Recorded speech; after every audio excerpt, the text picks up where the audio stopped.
ये मस्जिद कुबा है और इसकी हिस्ट्री ये है कि अभी इस वक्त सही से नहीं दिख रही है, पूरी वाइट है।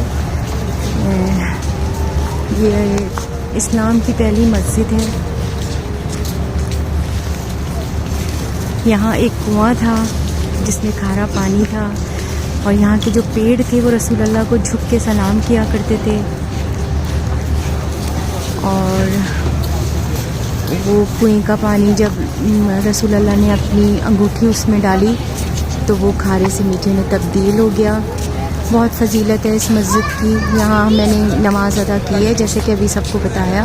बेहतरीन विरसा और देखिए पुराने आपको कुएं भी नजर आ रहे होंगे जिसमें रसूल अल्लाह ने अपना लुआब दहन डाला तो जो खारे से मीठा हो गया।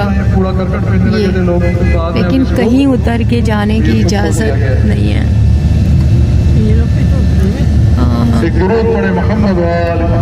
अल्लाहुम्मा सल्ली